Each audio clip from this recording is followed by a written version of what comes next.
Saludos desde Pafos, les habla el padre Fernando Flores, misionero de Live en Chipre. Es miércoles de la tercera semana de Pascua y tomamos del Evangelio según San Juan. Jesús les respondió: Yo soy el pan de vida. El que viene a mí jamás tendrá hambre, el que cree en mí jamás tendrá sed.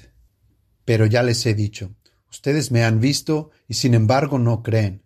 Todo lo que me da el Padre viene a mí, y al que venga a mí, yo no lo rechazaré, porque he bajado del cielo, no para hacer mi voluntad, sino la del que me envió. La voluntad del que me ha enviado es que yo no pierda nada de lo que él me dio, sino que lo resucite en el último día. Esta es la voluntad de mi Padre, que el que ve al Hijo y cree en él, tenga vida eterna, y que yo lo resucite en el último día. Cuando nuestro Señor decía cosas como «Yo soy la luz del mundo» o «Yo soy la resurrección», también respaldaba tales afirmaciones con hechos extraordinarios, como devolver la vista a los ciegos o resucitar a personas de entre los muertos. Y hoy dice «Yo soy el pan de vida» después de haber alimentado a las multitudes hambrientas. Pero hay aquí un dato curioso, pues también se nos dice que los reprendió. Ustedes me buscan, no porque vieron señales, sino porque comieron los panes y se saciaron. También sabemos que incluso querían hacerlo rey. Es que es fácil querer de rey a Jesús cuando nos llena la barriga. Pero ¿qué sucede cuando nos pide, por ejemplo, que tomemos nuestra cruz y los sigamos? Un aspecto muy importante de la madurez espiritual es aprender a amar a Dios por lo que es, no por lo que puede hacer por nosotros, y aprender a creer en Él y en su Cristo, veamos señales o no. Aunque el pan de vida es diferente, pues es precisamente una señal que sí podemos ver, y de hecho la vemos todos los días. En el Padre Nuestro del Evangelio de Mateo, cuando nuestro Señor enseña a sus discípulos a orar, se pide el pan de cada día.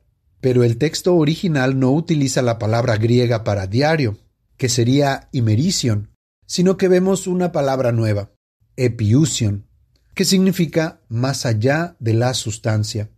En el catecismo leemos: epiousion, traducido como de cada día, no tiene otro sentido en el Nuevo Testamento. Ahora, tomada en un sentido cualitativo, esta palabra significa lo necesario para la vida o suficiente para la subsistencia, pero tomada literalmente, epiousion, lo más esencial, designa directamente el pan de vida, el cuerpo de Cristo, remedio de inmortalidad. Esta es una cita de San Ignacio de Antioquía en la carta a los Efesios. Y sigue: sin el cual no tenemos la vida en nosotros.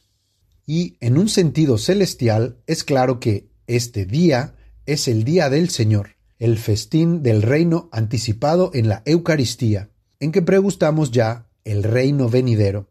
Por eso conviene que la liturgia eucarística se celebre cada día. Párrafo 28-37. San Jerónimo, aquel monje estudioso en Tierra Santa, famoso por haber traducido la Biblia en el siglo V, tradujo epiousion como supersubstancial. Hoy también escuchamos a Jesús decir: ustedes me han visto y sin embargo no creen. Pensemos en las palabras que escuchamos en cada misa cuando se eleva la hostia consagrada. Este es el Cordero de Dios que quita el pecado del mundo. Y aún así, ¿cuántos se acercan a recibir dudando? Pero, ¿por qué estamos escuchando el discurso del pan de vida durante la Pascua?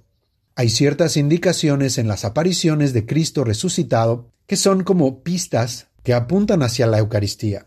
Veamos 3 de estas. Primero, la aparición a María Magdalena en el capítulo 20 de San Juan. Cuando nuestro Señor se apareció a María Magdalena, le dijo: «No me retengas, porque todavía no he subido al Padre». Seguramente los discípulos se acostumbraron a la presencia de Jesús, pero ¿se marcharía realmente después de ascender al Padre? Quizás este «no me retengas» hace referencia a que, desde ahora, los discípulos tendrán que dejar de aferrarse a su forma humana y aprender a apreciar su presencia eucarística. Después de todo, Él también dijo: «Yo estoy con ustedes todos los días, hasta el fin del mundo», al final del Evangelio de San Mateo. Segundo, la aparición camino a Emaús. Cuando Jesús se apareció a estos discípulos desprevenidos, básicamente les celebró misa. Primero interpretó las Escrituras, comenzando con Moisés y los profetas. Es la liturgia de la palabra. Luego, mientras estaban a la mesa, tomó pan, pronunció la bendición, lo partió y se los dio. Suena como una liturgia eucarística. Y finalmente, fíjense en este detalle. Se les abrieron los ojos y lo reconocieron, pero él desapareció de su vista. Quizá la pregunta no sea ¿por qué desapareció?, sino si realmente desapareció. ¿Podría el Señor haber permanecido con ellos en el pan que acababa de partir? ¿Por qué no? Y tercero, la aparición a los 12 en el capítulo 20 de San Juan, 8 días después, cuando Tomás el incrédulo estaba presente, y nuestro Señor le dijo: «Pon tu dedo aquí», mientras le mostraba sus benditas manos traspasadas por los clavos, y también: «Trae tu mano y métela en mi costado». Tomás no había pedido tocar a nuestro Señor, sino específicamente tocar las marcas de su pasión. De igual manera, lo que tenemos en el altar no es solo el cuerpo y la sangre de Cristo, sino su sacrificio en la cruz. Tomando del Concilio de Trento, nuestro catecismo también dice: el sacrificio de Cristo y el sacrificio de la Eucaristía son, pues, un único sacrificio. La víctima es una y la misma, el mismo el que se ofrece ahora por el ministerio de los sacerdotes, el que se ofreció a sí mismo en la cruz, y solo es diferente el modo de ofrecer. Párrafo 1367. O como lo expresó San Agustín en su famoso sermón: reconozcan en este pan lo que colgó de la cruz y en este cáliz lo que fluyó de su costado. ¿Será eso a lo que se refiere nuestro Señor hoy cuando dice: para que el que ve al Hijo y cree en Él tenga vida eterna y que yo lo resucite en el último día?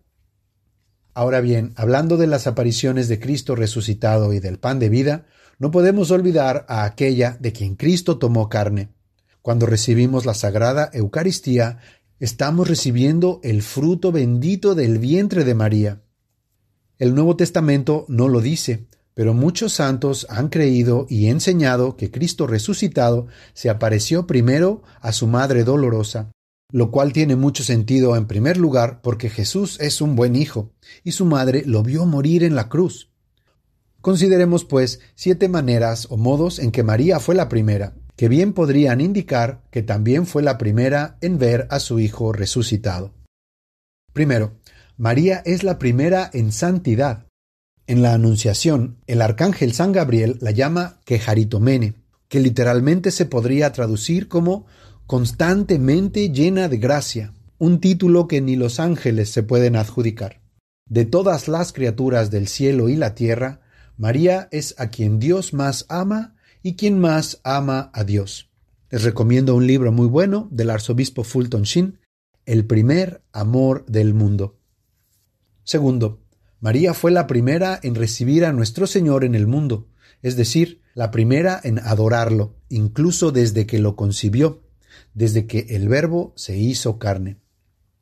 Tercero, María fue la primera misionera, pues llevó a Cristo a su prima Santa Isabel y a San Juan el Bautista en su vientre, durante la visitación.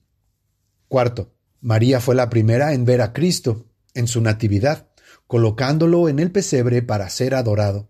La primera exposición del Santísimo Sacramento. Quinto, María fue la primera en perderlo al regreso de la Sagrada Familia de Jerusalén cuando Jesús tenía 12 años, pero también fue la primera en encontrarlo, en el templo. Recordemos lo que los apóstoles le dirían más tarde a Jesús: todos te andan buscando. Marcos 1:37.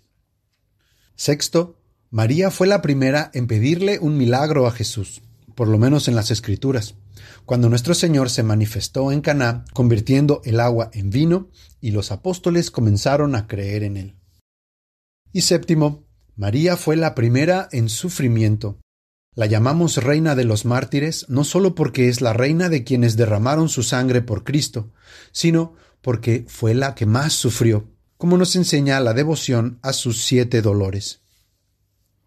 Permítanme que termine con unas palabras de la oración de Santo Tomás de Aquino para antes de la misa. Oh Dios misericordioso, concédeme recibir el cuerpo de tu Hijo unigénito, nuestro Señor Jesucristo, que tomó de la Virgen María, de tal modo que sea digno de ser incorporado a su cuerpo místico y contado entre sus miembros.